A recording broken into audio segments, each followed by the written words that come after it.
Senhor Presidente da Academia de Marinha, Professora Maria Augusta, prezados confrades, caros colegas, minhas senhoras e meus senhores. Entre Marrocos e a Ásia, caminhos e descaminhos da expansão marítima portuguesa, é o título da obra que a professora Maria Augusta Lima Cruz hoje aqui nos traz. A autora é conhecida de todos ou quase todos os aqui presentes. Além de membro desta academia, é uma distinta académica. Professora da Universidade Nova de Lisboa, onde se doutorou e trabalhou largos anos, transferir-se-ia depois para a Universidade do Minho, Braga, a sua terra natal, onde continuou a ensinar, a investigar e a publicar, aqui terminando as suas funções oficiais, mas não as de trabalho intelectual, como agora se comprova. Em Lisboa, foi docente dos primórdios da Faculdade de Ciências Sociais e Humanas, da Universidade Nova, quase a completar meio século de existência, e foi trave-mestra no lançamento nos anos 80 do mestrado em História dos Descobrimentos e da Expansão Portuguesa, o primeiro em Portugal e hoje responsável por uma pléiade de já reputados historiadores e a quem coube um lugar cimeiro na renovação da historiografia dos descobrimentos e da expansão portuguesa. Na mesma faculdade, com alguns poucos colegas, Maria Augusta Lima Cruz ajudaria a lançar o Centro de História de Além-Mar, o CHAM, exclusivamente dedicado à expansão portuguesa e que ganharia qualidade científica e prestígio no país e fora dele e que, apesar de único no panorama português, acabaria por desaparecer, restando-lhe apenas o acrónimo CHAM, mas onde a expansão portuguesa é a investigação do passado. Além de apoiante laboriosa e entusiasta de iniciativas, a autora teve um desempenho de relevo do Grupo de Trabalho do Ministério da Educação para as comemorações dos descobrimentos portugueses, junto das escolas do país, promovendo, dinamizando e apoiando iniciativas, ao mesmo tempo que se produziam materiais de diferente natureza destinados a alunos e docentes das nossas escolas. Mas se foi uma académica de ação, a investigação histórica sempre a acompanhou ao longo do seu percurso universitário, investigando e levando os seus alunos e discípulos a que também o fizessem. Pautou-se pela novidade e rigor da informação, trabalhada por uma metodologia ajustada e por uma síntese escrita aprimorada, se não até às vezes refinada. Veja-se, por exemplo, a apreciação que faz da escrita de Diogo de Couto. Mas detenhamos no novo livro. A obra está estruturada em 5 partes distintas e que correspondem, de certa maneira, ao seu brilhante percurso académico e que, de algum modo, tive o privilégio de poder acompanhar, dele usufruir e até de nele participar. No norte da África, estratégias de ocupação e projetos, a autora, no seu primeiro ensaio, a propósito da vida de Bentafufa, que tira do anonimato, pretendeu chamar a atenção para o papel fundamental que muitos outros agentes locais tiveram no processo das colonizações europeias. Sem a renegarem o mundo e os valores espirituais em que foram criados, como escreve, fizeram o difícil caminho de colaborar com o conquistador ou com o colono. Embora Bentafufa não seja um renegado e podendo duvidar-se das suas mais íntimas convicções e objetivos, serviu a coroa portuguesa. Mas também denunciou a abusiva cobrança de taxas ou os maus tratos aos cativos muçulmanos, como se recusou a ser intermediário quando o alcaide dos mouros de Pazes.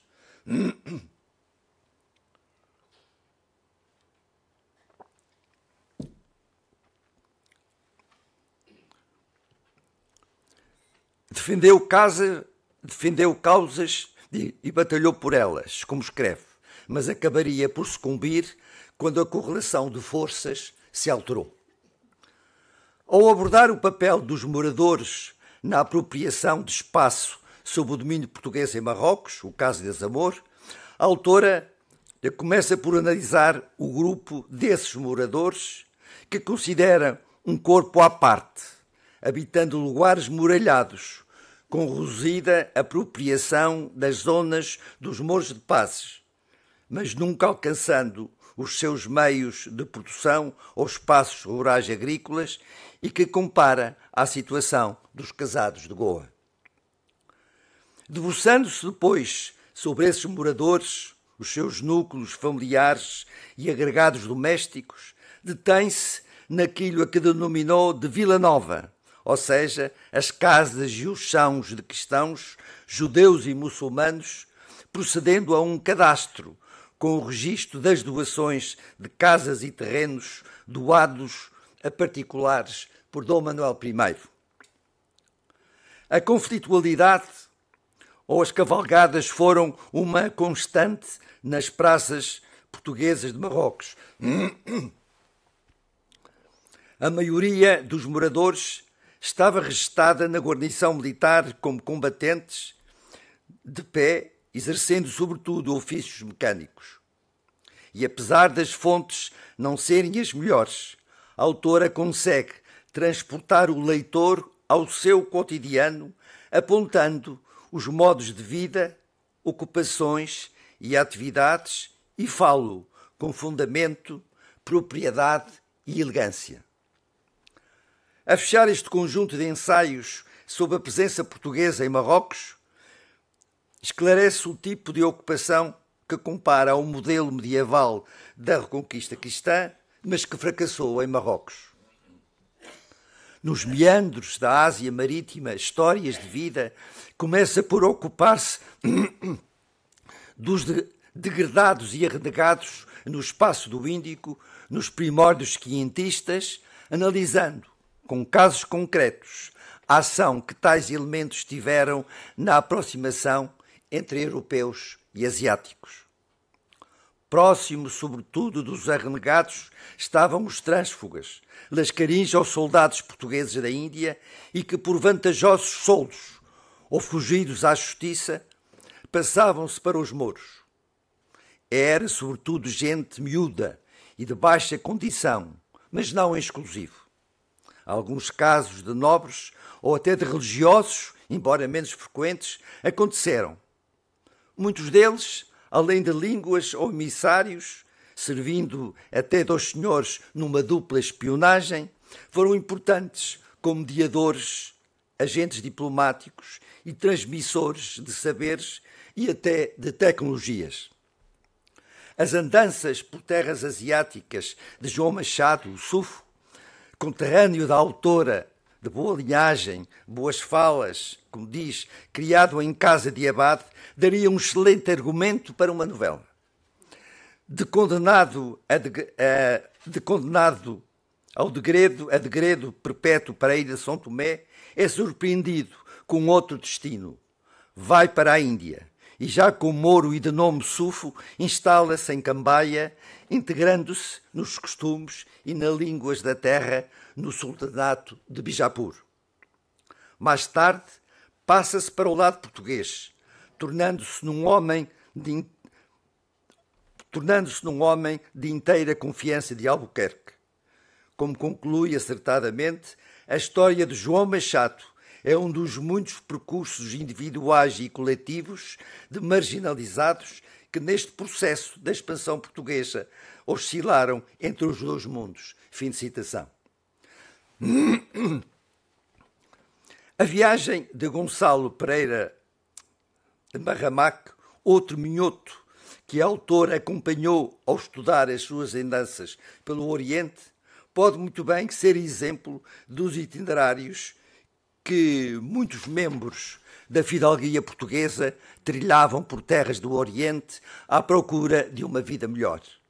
Muito a propósito, é citado Diogo de Couto sobre os motivos que guiavam muitos desses fidalgos a seguirem para a Índia, arriscando viagem difícil, morosa e propícia a desventuras. É que partiam para a Índia porque não tinham de comer na sua terra natal, na opinião de Couto. Contemplados, muitos deles com uma tensa por viajarem como moradores da casa do rei, na Índia procurariam servir a coroa, para depois serem recompensados com cargos de algum proveito e virem a construir em Portugal a sua casa. Mas a incerteza era total e o risco elevado. Muitos nunca o conseguiam. Daí o ditado, citado pela autora, dos que vão à Índia, de cento não vem nenhum. Mas, apesar de tudo, os benefícios trazidos pela viagem dos primogênitos e bastardos foram, de um modo geral, muito importantes.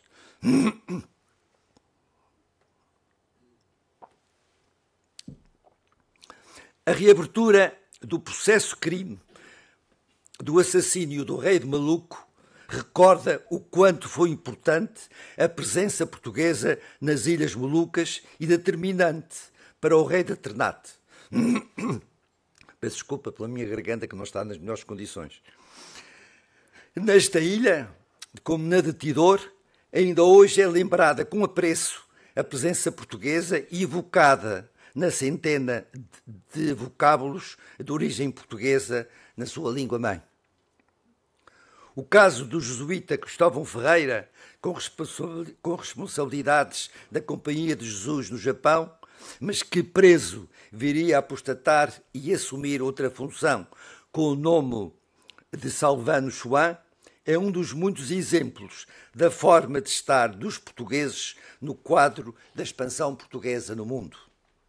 A propósito da exposição Rota do Cabo, que ligaria dois mundos, a professora Maria Augusta Lima Cruz faz uma leitura do cosmopolitismo português na época dos descobrimentos, destacando a produção literária que tal rota proporcionou nas diversas itinerâncias, tendo como obras cimeiras a Peregrinação, as Décadas da Ásia de João de Barros ou os Lusíadas de Luís de Camões. É uma mobilidade transoceânica, como a denomina, configurada por um império marítimo e mercantil em forma de rede, outrora descrito ou teorizado por Luís Filipe Tomás e que assentava em pontos dispersos conquistados ao longo da costa, com cidades ou povoações onde desembarcavam mercadorias e se cruzavam circuitos comerciais. Tal rede, destacada pela autora, conheceu em viajantes como Lind-Chantal, Pirard de Laval ou Jacques de Coutre, descrições extraordinárias desses empórios.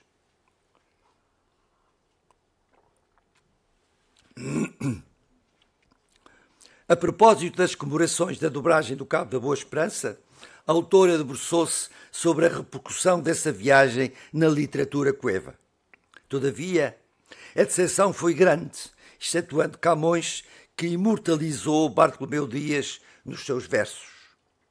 Percorrendo crónicas e relatos, concluiria com certo que os feitos de armas são aqueles que conheceram a perpetuação, não os heróis do mar.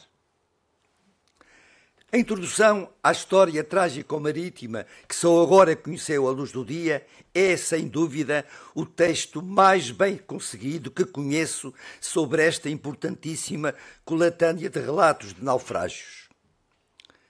E não faltaram grandes historiadores e outros renomados intelectuais a debruçarem-se sobre tão relevante obra. De facto, Charles Boxer, Damião Pérez, António Sérgio, Rodrigues Lapa, ou mesmo Alzira Seixo e José Saramago, todos eles, e muitos mais, produziram excelentes textos introdutórios, comentários ou análise literária da narrativa sobre a história trágico-marítima. A historiografia da carreira da Índia deu a conhecer novos elementos que contribuíram não só para esclarecer muitos dos naufrágios, mas até corrigir muita informação então divulgada. Mas estamos ainda longe de constituir um corpus documental que nos permita avaliar em concreto os fracassos e os avanços desta carreira. Tenha-se presente que muita da contabilidade dos naufrágios e perdas da carreira da Índia são suportadas por relações, sem que a genealogia desses relatos tenha sido feita, dando por isso, às vezes, resultados falaciosos. Nos trilhos da história, a autora começa por passar em revista os cronistas do Império, começando por Gomes e Anes de Zurara, passando depois para Fernão Lopes de Castanheda, Gaspar Correia, João de Barros e Diogo de Couto. Descobre-lhes um modelo que radica na antiguidade, mas todos eles têm em comum narrar os feitos militares dos portugueses no Oriente. Como refere, quase em todas elas se opera uma espécie de milagre de multiplicação dos heróis. Fim de citação. Em Gaspar Correia e a lenda dos dois bons irmãos, Paulo e Vasco, destaca a prioridade deste cronista numa narrativa de sucessos dos portugueses no Oriente, valorizando, de um modo muito especial, o descobrimento da Índia. À maneira de uma lenda, com contornos bíblicos e em jeito medieval, conta a história da primeira viagem à Índia, protagonizada pelos dois irmãos, Paulo e Vasco da Gama, numa missão imbuída de misticismo, já que a ela terá sempre presidido a inspiração divina. É uma narrativa eivada de tópicos que lembram uma viagem bíblica destinada a engrandecer os dois irmãos, imprimindo-lhe uma dimensão epopeica. A Manuel Severino de Faria, autora, consagra interessantes e eruditas páginas enquanto promotor da circulação, conservação e construção de saberes sobre a história da Índia portuguesa e as culturas asiáticas. Acaba por concluir que uma das facetas mais marcantes da atividade intelectual de Severino de Faria foi a dinamização da construção de uma memória historiográfica imperial.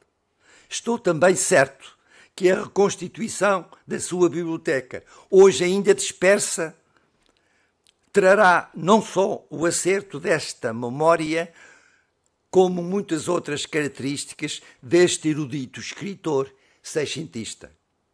Ou, no juízo de Veríssimo Serrão, a obra de Severino de Faria representa o mais notável esforço realizado na primeira metade do século XVII para dar consciência aos portugueses de que as pátrias apenas valem e subsistem em função da antiguidade e nobreza do seu passado. Fim de citação.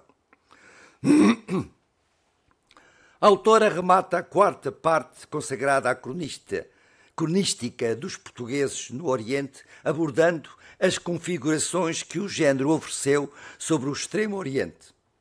Analisa o discurso historiográfico, começando por oferecer um exame profundo à obra de Manuel Faria e Sousa, Ásia Portuguesa, que representa, como escreve, a derradeira história geral dos feitos dos portugueses no Oriente. Utilizando uma linguagem rica e elaborada, misturando elementos de história, mitologia e elogios aos heróis da época, a obra também reflete o espírito do Renascimento com o seu foco na exploração, na descoberta e na glorificação do Império Português. Mas o Extremo Oriente exigia maior desenvolvimento a Severino de Faria. Por isso, criou uma parte autónoma para a descrever, servindo-se do texto de Álvaro Semedo, Relação da Grande Monarquia da China, que resumiu e como cita a autora.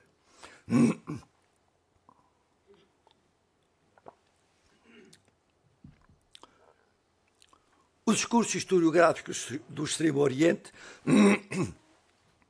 terá seguidores por autores oriundos das ordens religiosas que privilegiarão os feitos da sua ordem, que preferirão os feitos da sua ordem aos político-militares.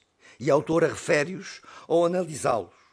Frei Luís de Sousa, Frei Lucas Santa Catarina, Jacinto Dias, Francisco de Sousa, por exemplo. É um discurso religioso ou missionário que prevalece, mas que se vai autonomizando, como aludo, tendo como área privilegiada a China. O género prolongar-se-á no tempo e no espaço, até ao século XIX, e será comum a todas as congregações religiosas. A quinta e última parte é toda ela dedicada a Diogo de Couto, não fosse a professora Maria Augusta Lima Cruz a autoridade na matéria. A ela se devem muitos e valiosos estudos sobre este cronista, escritor político de intervenção e guarda-mor do Tombo de Goa, como lhe chama.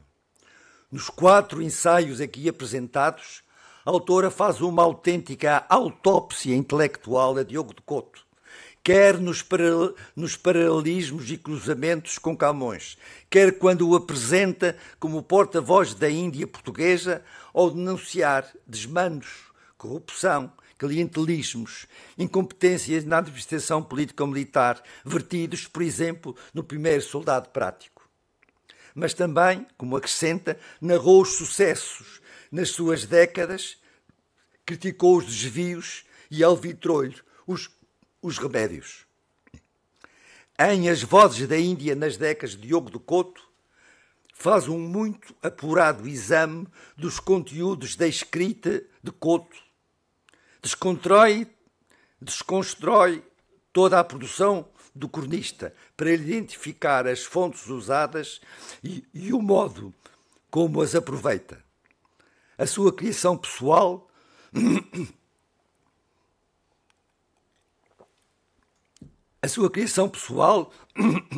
oriunda não só da constatação, como de memórias pessoais ou alheias, mas também a própria sintaxe.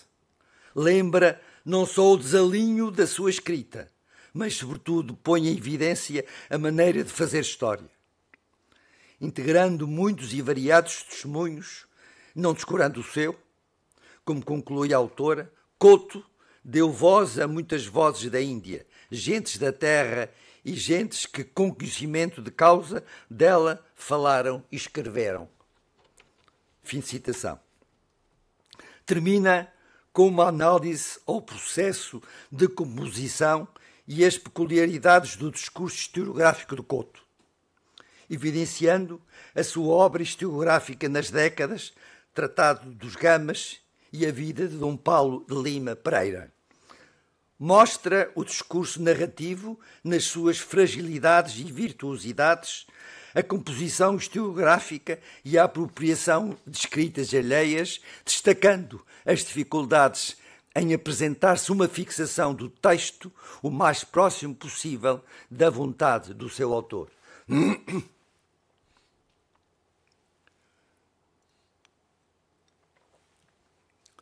E para terminar, diria que a obra Entre Marrocos e a Ásia, Caminhos e Descaminhos da Expansão Marítima Portuguesa, é uma história da expansão portuguesa que tem como objetivos essenciais estudar ou dar resposta a insucessos na expansão, como o caso do Norte da África, redescobrir figuras que, não sendo de primeiro plano e passando à margem dos grandes acontecimentos, tiveram assinalável êxito na expansão, as histórias de vida descobertas nos meandros da Ásia marítima, os heróis dessas itinerâncias marítimas, a lembrança da expansão marítima trazida até à atualidade pelos cronistas e outros literatos do século XVI e XVII, e, por fim, um conjunto de ensaios sobre o cronista maior da Índia, não para sabermos o conteúdo do que escreveu, mas para o conhecermos como cronista, perscrutando a sua escrita no conteúdo e na forma. Em última análise, para indagar ao pormenor a maneira como construiu as suas décadas. Parabéns à autora. Esta obra é sólida, informativa e prazerosa, constituindo uma referência indispensável para uma nova perspectiva da expansão portuguesa. Muito obrigado.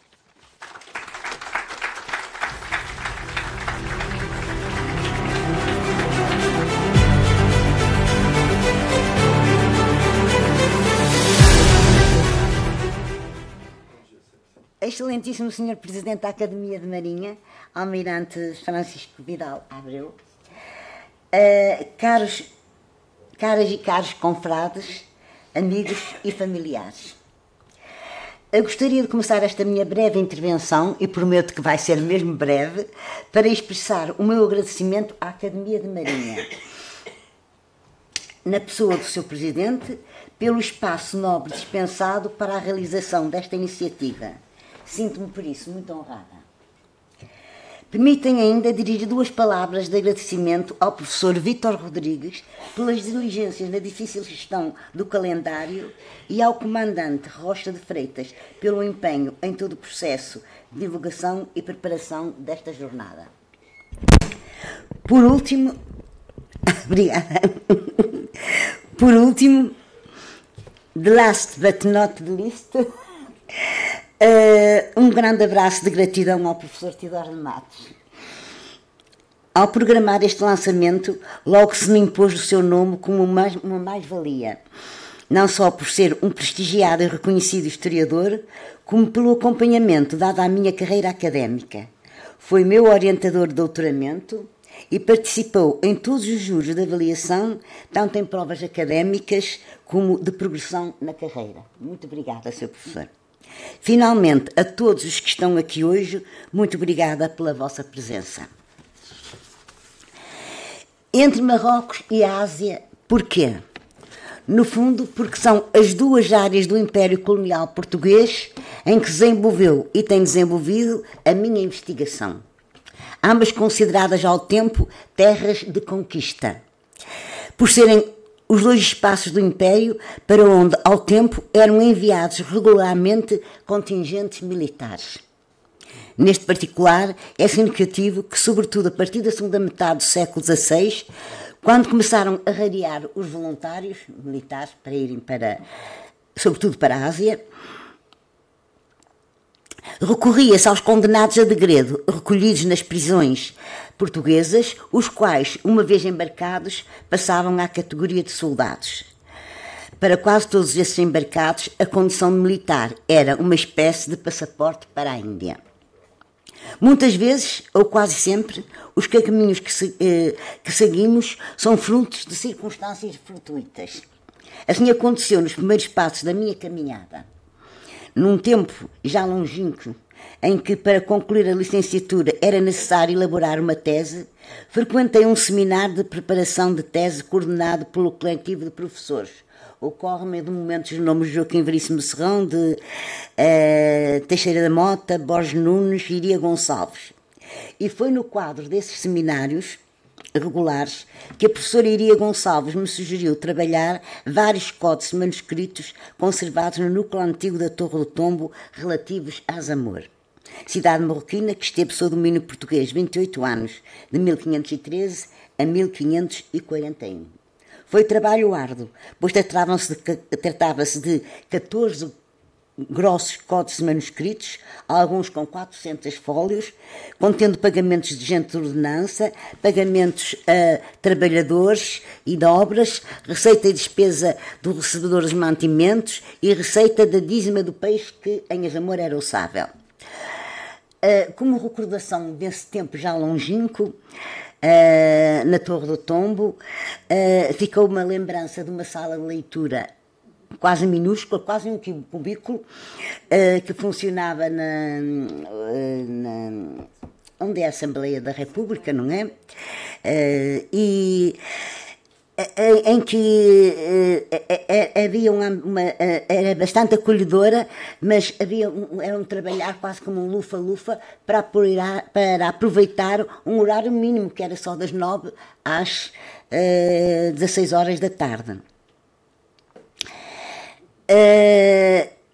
Portanto, foi este o primeiro passo que me levou ao norte da África e, progressivamente, a minha investigação foi-se alargando a outras regiões deste norte da África e que se traduziu pela participação em vários projetos de investigação, congregando não só historiadores como arqueólogos, arquitetos, historiadores de arte. Projetos esses que, na maior parte dos casos, se desenvolveram e desenvolvem ainda em parceria com investigadores marroquinos. De igual modo, têm realizado os colóquios luso-marroquinos que anualmente ocorrem alternadamente, ora em Marrocos, ora em Portugal. Anos mais tarde, depois de Marrocos, foi pela mão do Dr. António Coimbra Martins, grande especialista em estudos cotianos, que comecei a interessar-me pela Índia portuguesa, designação dada ao tempo a todo o Império Colonial do Oriente. No âmbito de seminários sobre Diogo do Couto, realizados na Sorbonne por este professor, iniciei o trabalho condizente à edição crítica de uma década da Ásia deste cronista, Diogo do Couto, que me abriu portas ao estudo da expansão portuguesa no continente asiático. Trabalho que anos mais tarde seria o tema da minha dissertação de doutoramento, de que seria co-orientador o professor Teodoro de Matos. Diga-se a talho de foice que o trabalho de edição comentada de uma década da Ásia de Diogo Couto é hercúleo, mas também fascinante, pois implica o conhecimento de todo o Império Asiático, não só na vertente da expansão portuguesa, mas também na da história das diferentes civilizações asiáticas com as quais os portugueses coabitaram ou se confrontaram. Acresce que Diogo Couto foi o cronista e escritor de intervenção, é o autor dos dois bem conhecidos diálogos do Soldado Prático, mas, como dizia, foi o cronista e escritor da intervenção que não se limitou a narrar os caminhos heróicos dos seus compatriotas. Ele narrou também o reverso ou os caminhos dessa gesta ultramarina e procurou dar voz àqueles que, por serem de condição mais humilde, foram silenciados pela história. A chamada gente baixa ou gente miúda, sem apelido conhecido, a qual, segundo as suas palavras, o Diogo Couto, e passo a citar, por muitas façanhas e cavalarias que façam, com a morte se lhes acaba tudo. E assim se passa por suas coisas, como se o esforço não tivera merecimento mais que nos ilustres. No enquadramento destas duas áreas geográficas do Império Português, tem desenvolvido o meu trabalho de investigação e nelas se inserem os artigos que agora são publicados neste livro.